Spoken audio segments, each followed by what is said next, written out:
Amours de Voyage, Canto v Arthur Hugh Clough less than I greater than Canto v There is a city, upbuilt on the quays of the turbulent Arno, under Faisal's heights, thither are we to return? There's a city that fringes the curve of the inflowing waters, under the perilous hill fringes the beautiful bay, Parthenope, do they call thee? The siren, Neapolis, seated under Vesuvius's hill, are we receding to thee? Sicily, Greece, will invite, and the Orient? Or are we to turn to England, which may after all be for its children the best? Less than / greater than I married Trevelyan, at Lucerne, to Miss Roper, at Florence. So you are really free, and living in quiet at Florence. That is delightful news. You traveled slowly and safely. Mr. Clough got you out. Took rooms at Florence before you. Wrote from Milan to say so. Had left directly for Milan, hoping to find us soon.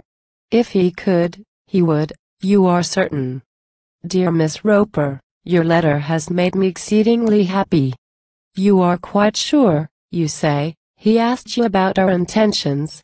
You had not heard as yet of Lucerne, but told him of Como. Well, perhaps he will come. However, I will not expect it.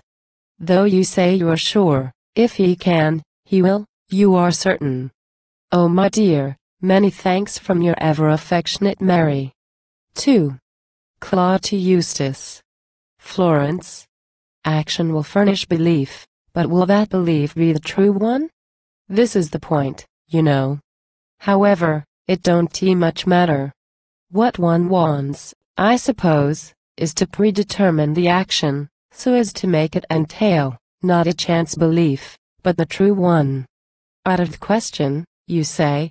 If a thing isn't wrong, we may do it. Ah!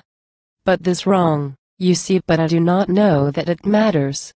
Eustace, the Ropers are gone, and no one can tell me about them. Pisa. Pisa, they say they think.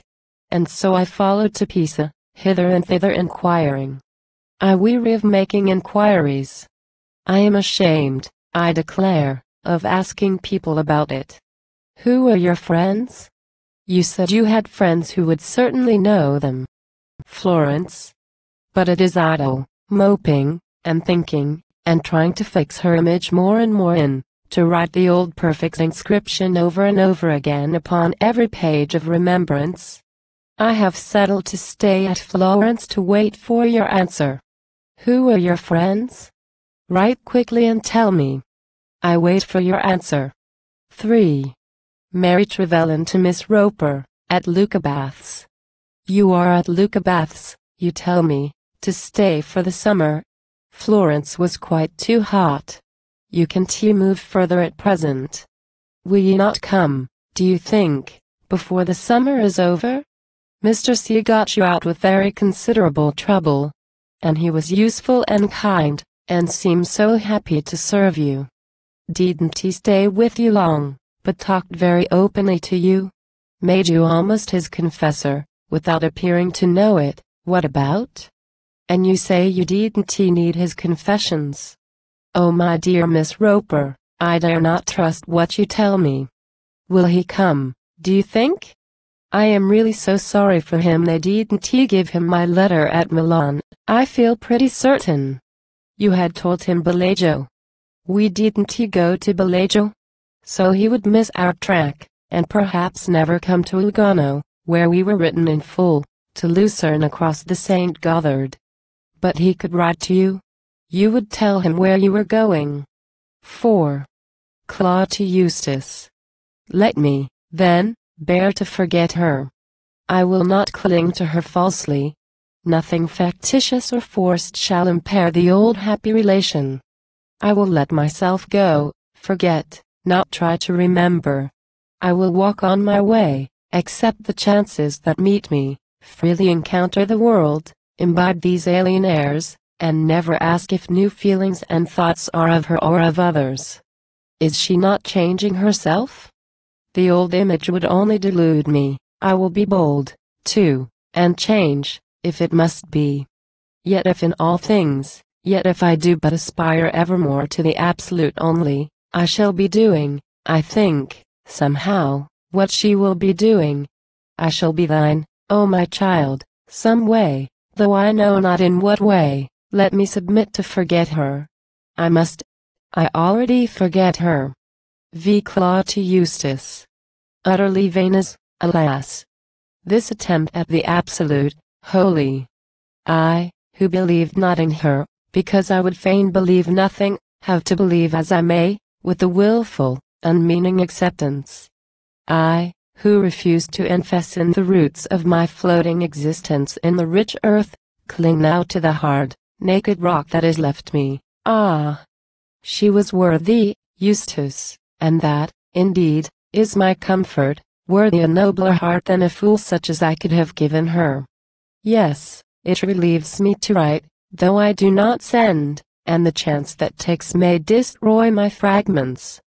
But as men pray, without asking whether one really exists to hear or do anything for them, simply impelled by the need of the moment to turn to a being in a conception of whom there is freedom from all imitation, so in your image I turn to an end's rashness of friendship, even so write in your name I know not to whom nor in what wise. There was a time, methought it was but lately departed, when, if a thing was denied me, I felt I was bound to attempt it.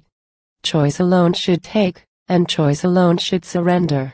There was a time, indeed, when I had not retired thus early, languidly thus, from pursuit of a purpose I once had adopted. But it is over, all that. I have slunk from the perilous field in whose wild struggle of forces the prizes of life are contested. It is over, all that. I am a coward, and know it. Courage in me could be only factitious, unnatural, useless. Comfort has come to me here in the dreary streets of the city. Comfort, how do you think? With a barrel organ to bring it. Moping along the streets, and cursing my day as I wandered, all of a sudden my ear met the sound of an English psalm tune. Comfort me it did, till indeed I was very near crying. Ah, there is some great truth, partial, very likely, but needful, lodged, I am strangely sure, in the tones of the English psalm tune. Comfort it was at least. And I must take without question comfort, however it come, in the dreary streets of the city. What with trusting myself, and seeking support from within me, almost I could believe I had gained a religious assurance, formed in my own poor soul a great moral basis to rest on. Ah, but indeed I feel it factitious entirely. I refuse, reject, and put it utterly from me. I will look straight out, see things, not try to evade them. Fact shall be fact for me, and the truth as ever, flexible, changeable, vague, and multiform, and doubtful. Off, and depart to the void, thou subtle, fanatical tempter? I shall behold thee again. Is it so? At a new visitation, O ill genius thou. I shall, at my life's dissolution, when the pulses are weak, and the feeble light of the reason flickers, an unfed flame retiring slow from the socket, low on a sick bed laid, hear one, as it were, at the doorway, and, looking up, see thee standing by, looking emptily at me. I shall entreat thee then, though now I dare to refuse thee, pale and pitiful now, but terrible then to the dying. Well, I will see thee again, and while I can, will repel thee. 6. Clough to Eustace. Rome is fallen, I hear, the gallant Medici taken, noblemen are slain, and Garibaldi has lost Il Moro. Rome is fallen, or falling, heroical Venice. I, meanwhile, for the loss of a single small chit of a girl, sit moping and mourning here, for her, and myself much smaller. Whither depart the souls of the brave that die in the battle, die in the lost fight, for the cause that perishes with them? Are they upborne from the field on the slumberous pinions of angels unto a far-off home, where the weary rest from their labor, and the deep wounds are healed, and the bitter and burning moisture wiped from the generous eyes? Or do they linger, unhappy, pining, and haunting the grave of their bygone hope and endeavor? All declamation, alas! Though I talk, I care not for Rome nor Italy. Feebly and faintly, and but with the lips, can lament the wreck of the Lombard youth, and the victory of the oppressor. Whither depart the brave? God knows. I certainly do not. 7. Mary Trevelyan to Miss Roper. He has not come as yet, and now I must not expect it. You have written, you say, to friends at Florence, to see him, if he perhaps should return. But that is surely unlikely. Has he not written to you? He did not know your direction. Oh, how strange never once to have told him where you were going. Yet if he only wrote to Florence, that would have reached you. If what you say he said was true, why has he not done so? Is he gone back to Rome, do you think, to his Vatican marbles? Oh, my dear Miss Roper, forgive me. Do not be angry. You have written to Florence. Your friends would certainly find him. Might you not write to him? But yet it is so little likely. I shall expect nothing more. Ever yours, your affectionate Mary. 8. Clough to Eustace. I cannot stay at Florence, not even to wait for a letter. Galleries only oppress me. Remembrance of hope I had cherished almost more than as hope, when I passed through Florence the first time, lies like a sword in my soul. I am more a coward than ever, chicken-hearted, past thought. The calves and waiters distress me. All is unkind, and, alas, I am ready for anyone's kindness. Oh, I knew it of old, and knew it, I thought, to perfection. If there is any one thing in the world to preclude all kindness, it is the need of it. It is this sad, self-defeating dependence. Why is this, Eustace? Myself, were I stronger, I think I could tell you. But it is odd when it comes. So plumb I the deeps of depression, daily and deeper, and find no support, no will, no purpose. All my old strengths are gone. And yet I shall have to do something. Ah, the key of our life, that passes all wards, opens all locks, is not I will, but I must. I must, and I do it. After all, do I know that I really cared so about her? Do whatever I will, I cannot call up her image.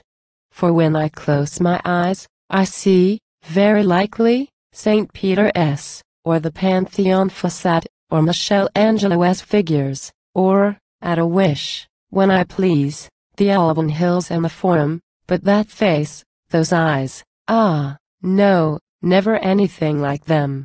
Only, try as I will, a sort of featureless outline, and a pale blank orb, which no recollection will add to. After all, perhaps there was something factitious about it. I have had pain, it is true, I have wept, and so have the actors. At the last moment I have your letter, for which I was waiting. I have taken my place, and see no good in inquiries. Do nothing more, good Eustace, I pray you. It only will vex me. Take no measures. Indeed, should we meet, I could not be certain. All might be changed, you know. Or perhaps there was nothing to be changed. It is a curious history, this. And yet I foresaw it. I could have told it before. The fates, it is clear, are against us. For it is certain enough I met with the people you mention. They were at Florence the day I returned there, and spoke to me even. Stayed a week, saw me often. Departed, and whither I know not. Great is fate, and is best. I believe in Providence partly. What is ordained is right, and all that happens is ordered. Ah, no, that isn't it. But yet I retain my conclusion. I will go where I am led, and will not dictate to the chances. Do nothing more, I beg. If you love me, forbear interfering. 9. Clough to Eustace. Shall we come out of it all, some day, as one does from a tunnel? Will it be all at once? without our doing or asking, we shall behold clear day, the trees and meadows about us, and the faces of friends, and the eyes we loved looking at us. Who knows? Who can say? It will not do to suppose it. Ex Clough to Eustace, from Rome. Rome will not suit me, Eustace. The priests and soldiers possess it. Priests and soldiers, and, which is the worst, the priest or the soldier? Politics fare well, however. For what could I do? With inquiring, talking, collating the journals, go fever my brain about things o'er which I can have no control. No, happen whatever may happen, time, I suppose, will subsist. The earth will revolve on its axis. People will travel. The stranger will wander as now in the city. Rome will be here, and the Pope the custode of Vatican marbles. I have no heart, however, for any marble or fresco. I have essayed it in vain. 'Tis in vain as yet to essay it, but I may haply resume some day my studies in this kind. Not as the scripture says, is, I think, the fact. Our death day, faith, I think, does pass, and love. But knowledge abideth. Let us seek knowledge. The rest may come and go as it happens. Knowledge is hard to seek, and harder yet to adhere to. Knowledge is painful often, and yet when we know, we are happy. Seek it, and leave mere faith and love to come with the chances. As for hope, tomorrow I hope to be starting for Naples. Rome will not do, I see, for many very good reasons. Eastward, then, I suppose, with the coming of winter, to Egypt. 11. Mary Trevelyan to Miss Roper. You have heard nothing? Of course, I know you can have heard nothing. Well, more than once I have broken my purpose, and sometimes, only too often, have looked for the little lake steamer to bring him. But it is only fancy, I do not really expect it. Oh, and you see I know so exactly how he would take it. Finding the chances prevail against meeting again, he would banish forthwith every thought of the poor little possible hope, which I myself could not help, perhaps, thinking only too much of. He would resign himself, and go. I see it exactly. So I also submit, although in a different manner. Can you not really come? We go very shortly to England. Less than I greater than so go forth to the world, to the good report and the evil go, little book. Thy tale, is it not evil and good? Go, and if strangers revile, pass quietly by without answer. Go, and if curious friends ask of thy rearing and age, say, I am flitting about many years from brain unto brain of feeble and restless youths born to inglorious days, but, so finish the word, I was writ in a Roman chamber, when from Janiculum heights thundered the cannon of France. Less than / I greater than.